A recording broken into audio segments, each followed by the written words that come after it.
Assalamualaikum warahmatullahi wabarakatuh. Kembali lagi ke channel Pak Guru Indonesia Jurnal. Baik teman-teman, di video kali ini Pak Guru Indonesia Jurnal akan memberikan contoh soal-soal P3K, soal teknis maupun SKB CPNS untuk Kementerian Perhubungan untuk matra transportasi laut ya. Untuk Kementerian Perhubungan sendiri itu ada matra transportasi udara, laut, darat maupun perkeretaapian. Tetapi yang di sini yang Pak Guru sampaikan adalah untuk matra transportasi laut. Jadi buat teman-teman yang tahun ini akan mendaftar di Kementerian Perhubungan khususnya transportasi laut, nggak tahu nih soal-soal apa yang harus dipelajari, kemudian seperti apa sih bayang-bayangnya soalnya, teman-teman bisa langsung beli untuk paket soalnya dan klik tautan WA yang ada di kolom keterangan video ini. Teman-teman bisa mendapatkan 431 soal dan jawaban soal-soal dari Kementerian Perhubungan matra transportasi laut ya teman-teman. Ini adalah prediksi dan rekomendasi dari teman-teman yang sudah lulus CPNS tahun sebelumnya maupun P3K tahun sebelumnya. Jadi teman-teman, soal nomor 1, apa tujuan dibuatnya Undang-Undang Nomor 17 Tahun 2008 tentang pelayaran? Teman-teman, saya ingatkan lagi, kalau mau membeli soalnya klik tautan WA yang ada di kolom keterangan video ini. Kemudian buat ini juga buat teman-teman belajar sarana teman-teman belajar supaya tahu gambaran-gambaran seperti apa sih soal SKB nanti, seperti apa soal SKB CPNS, seperti apa soal teknis P3K itu seperti apa, ya seperti ini teman-teman. Ini adalah contoh untuk matra transportasi laut teman-teman. Soal nomor 1, apa tujuan dibuatnya Undang-Undang Nomor 17 Tahun 2008 tentang pelayaran? A. Diharapkan mewujudkan wawasan Nusantara serta memantapkan ketahanan nasional. Diperlukan sistem transportasi nasional untuk mendukung pertumbuhan ekonomi, pembangunan wilayah, dan memperkukuh kedaulatan negara. B. Bahwa perkembangan lingkungan strategis nasional dan internasional menurut penyelenggaraan pelayaran yang sesuai dengan perkembangan ilmu, pengetahuan, dan teknologi, peran serta swasta dan persaingan usaha, otonomi daerah, dan akuntabilitas penyelenggaraan negara dengan tetap mengutamakan keselamatan dan keamanan pelayaran demi kepentingan nasional. C. Memperlancar arus perpindahan orang dan atau barang secara massal melalui perairan dengan selamat, aman, cepat, lancar, tertib, dan teratur, nyaman, dan berdaya guna dengan biaya yang terjangkau oleh daya beli masyarakat. D. Meningkatkan penyelenggaraan kegiatan angkutan di perairan, ke pelabuhan, keselamatan dan keamanan, serta perlindungan lingkungan maritim sebagai bagian dari keseluruhan moda transportasi secara terpadu dengan memanfaatkan perkembangan ilmu pengetahuan dan teknologi. E. Mengembangkan kemampuan armada angkutan nasional yang tangguh di perairan serta didukung industri perkapalan yang andal sehingga mampu memenuhi kebutuhan angkutan baik di dalam negeri maupun dari dan ke luar negeri.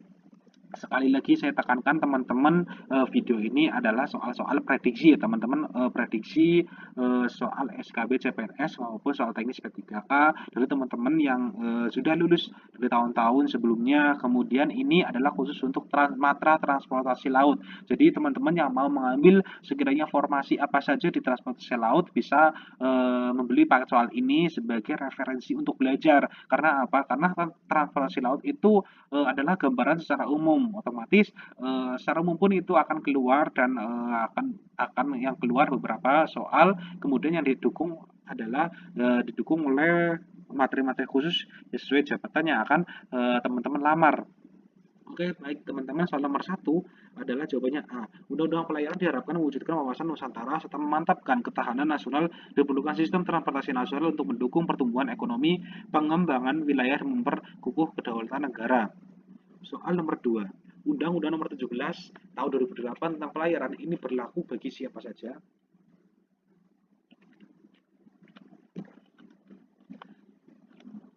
A. Semua kegiatan angkutan di perairan. B. Pelabuhan. C. Keselamatan dan keamanan pelayaran. D. Perlindungan dan lingkungan maritim di perairan Indonesia. E. Semua jawaban benar.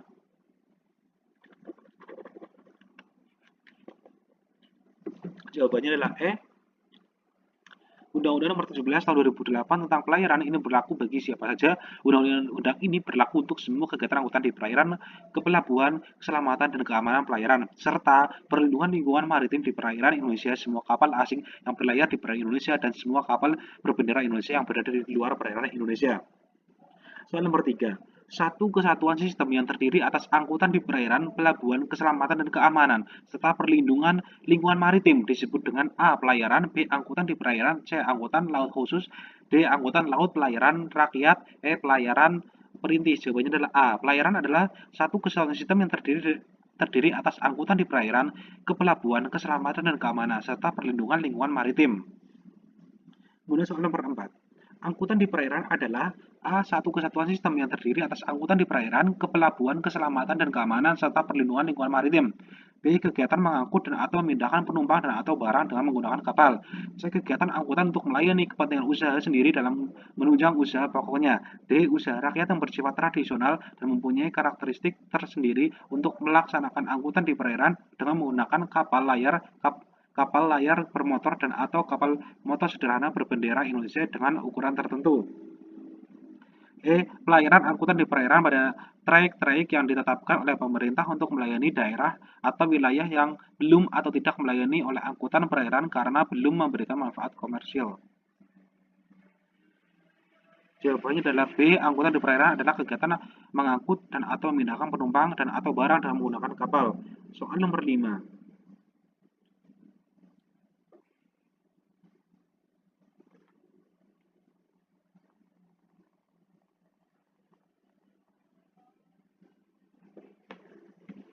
Salah satu tugas dan fungsi kantor, kesah bandara, dan otoritas pelabuhan kecuali A. Pelaksanaan pengawasan dan pemenuhan kelautan kapal, sertifikasi keselamatan kapal, pencegahan pencemaran dari kapal, dan penetapan status hukum kapal. B. Pelaksanaan pemeriksaan manajemen keselamatan kapal. C. Pelaksanaan pengawasan keselamatan dan keamanan pelayaran terkait dengan kegiatan bongkar muat barang berbahaya, barang khusus, limbah, bahan berbahaya dan beracun. B3. Pengisian bahan bakar, ketertiban embarkasi dan debarkasi penumpang, pembangunan fasilitas pelabuhan, pengerukan dan reklamasi, laik layar dan kapal lautan, tertib lalu lintas kapal di perairan, pelabuhan dan alur pelayaran, pemanduan dan penundaan kapal serta penerbitan surat persetujuan berlayar. D. Pelaksanaan koordinasi kegiatan pemerintahan di pelabuhan yang terkait dengan pelaksanaan pengawasan dan penegakan hukum di bidang keselamatan dan keamanan pelayaran. E. Pelaksanaan pada pelabuhan yang tidak terbuka bagi perdagangan luar negeri. Jawabannya adalah E. Tugas dan fungsi kantor kesah bandara dan otoritas pelabuhan mempunyai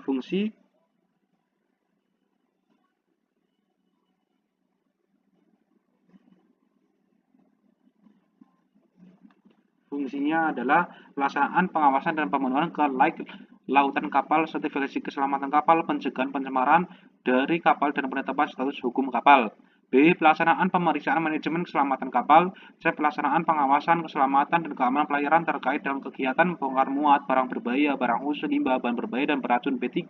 Pengisian bahan bakar, ketertiban embarkasi dan debarkasi penumpang, pembangunan fasilitas pelabuhan, pengerukan dan reklamasi, laik layar dan ke pelautan, tertib lalu lintas kapal di perairan, pelabuhan dan alur pelayaran, pemanduan dan penundaan kapal serta penerbitan surat persetujuan berlayar. D. Pelaksanaan pemeriksaan kecelakaan kapal, pencegahan dan pemadaman kebakaran di perairan, pelabuhan, penanganan musibah di laut, pelaksanaan perlindungan lingkungan maritim dan penegakan hukum di bidang keselamatan dan keamanan pelayaran.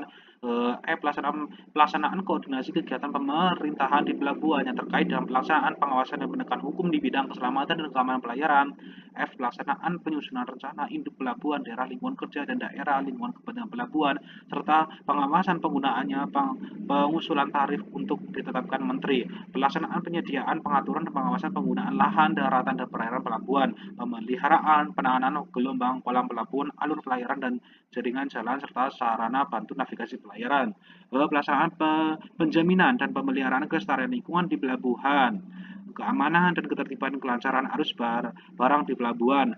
I. Pelaksanaan pengaturan lalu lintas kapal keluar masuk pelabuhan melalui pemanduan kapal, penyediaan dan atau pelayaran jasa ke pelabuhan serta pemberian konsesi atau bentuk lain kepada usaha pelabuhan. C. Penyiapan bahan penetapan dan evaluasi standar kinerja operasional pelayanan jasa ke pelabuhan dan pelaksanaan urusan keuangan, kepegawaian dan umum, hukum dan hubungan masyarakat serta pelaporan.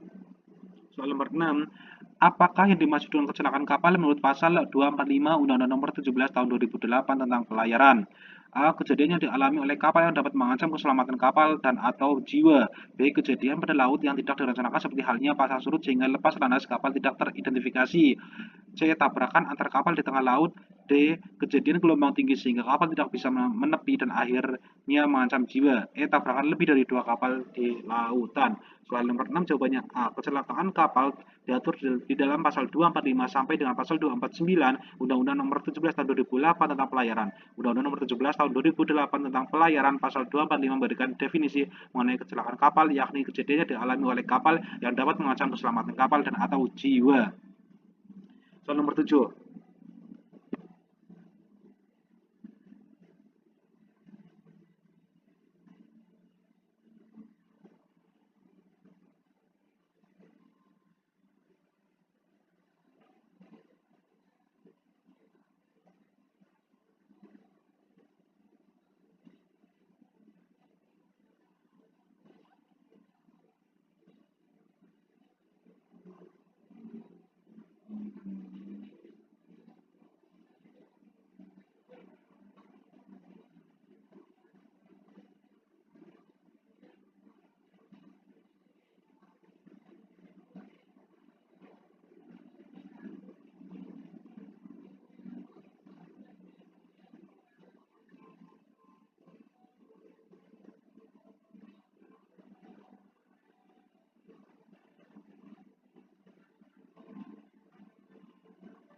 Soal nomor 7, apa yang dimaksud dengan 4 unsur utama dalam Undang-Undang Pelayaran?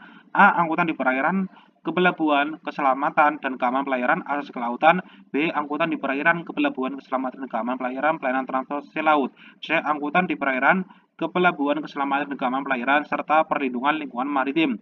D. Angkutan di perairan, kesabaran, keselamatan, dan keamanan pelayaran, serta perlindungan di lingkungan maritim. E. Angkutan di perairan, kenavigasian, keselamatan, dan keamanan pelayaran, serta perlindungan lingkungan maritim. Jawabannya adalah C. Dalam undang-undang ini diatur tentang 4 unsur utama, yakni angkutan di perairan, kepelabuhan, keselamatan, dan keamanan pelayaran, serta perlindungan lingkungan maritim. Soal nomor 8. Jelaskan apa itu angkutan laut khusus berdasarkan undang-undang. Baik, soal nomor 8. Jadi tebak teman-teman jawabannya yang mana? A. Satu kesatuan sistem yang terdiri atas angkutan di perairan, kepelabuhan, keselamatan, dan keamanan serta perlindungan lingkungan maritim. B. Kegiatan mengangkut dan atau memindahkan penumpang dan atau barang dengan menggunakan kapal. C. Kegiatan angkutan untuk melayani kepentingan usaha sendiri dalam menunjang usaha pokoknya. D. Usaha rakyat yang bersifat tradisional dan mempunyai karakteristik tersendiri untuk melaksanakan angkutan di perairan dengan menggunakan kapal layar bermotor dan atau kapal motor sederhana berbendera Indonesia dengan ukuran tertentu. E. Pelayanan angkutan di perairan pada trayek-trayek yang ditetapkan oleh pemerintah untuk melayani daerah atau wilayah yang belum atau tidak terlayani oleh angkutan perairan karena belum memberikan manfaat komersil. Nomor 8 jawabannya adalah C. Angkutan laut khusus adalah kegiatan angkutan untuk melayani kepentingan usaha sendiri dalam menunjang usaha pokoknya. Soal nomor 9. Sebutkan apa saja jenis kecelakaan kapal. A. Terbalik dan tenggelam. B. Kandas, ledakan. C. Kebocoran dan kebakaran. D. Tabrakan, kegagalan peralatan. Dan E. Tidak ada jawaban yang salah. Jawabannya adalah E. Kecelakaan kapal terdiri dari beberapa jenis, diantaranya ketabrakan, kegagalan peralatan, ledakan, kebakaran, kebocoran, kandas, terbalik, dan tenggelam. Soal nomor 10. Segala sesuatu yang berkaitan dengan pelaksanaan fungsi pelabuhan untuk menunjang kelancaran, keamanan, dan ketertiban arus lalu lintas kapal, penumpang, dan atau barang, keselamatan dan atau keamanan berlayar, tempat permintaan intra dan atau antar mode, serta mendorong perekonomian nasional dan daerah dengan tetap memperhatikan tata ruang wilayah dalam peraturan perundangan pelayaran disebut dengan A. Kepelabuhan, B. Tatanan kepelabuhan nasional, C. Pelabuhan, D. Pelabuhan utama, dan E. Pelabuhan pengumpul. Soal nomor 10 jawabannya adalah A. Kepelabuhan adalah segala sesuatu yang berkaitan dengan pelaksanaan fungsi pelabuhan untuk menunjang kelancaran, keamanan, dan ketertiban arus lalu lintas kapal, penumpang dan atau barang, keselamatan dan keamanan berlayar, tempat perpindahan intra dan atau antar mode, serta mendorong perekonomian nasional dan daerah dengan tetap memperhatikan tata ruang wilayah. Soal nomor 11, kira-kira jawabannya mana? Sekali lagi saya mengingatkan kepada teman-teman untuk mendapatkan soal ini, soal prediksi CPNS untuk SKB, CPNS maupun soal teknis P3K untuk mengklik tautan WA yang ada di kolom keterangan video ini. Teman-teman bisa mendapatkan beberapa prediksi soal dan jawabannya. Sekali lagi, teman-teman jangan lupa klik tautan WA yang ada di kolom keterangan video ini.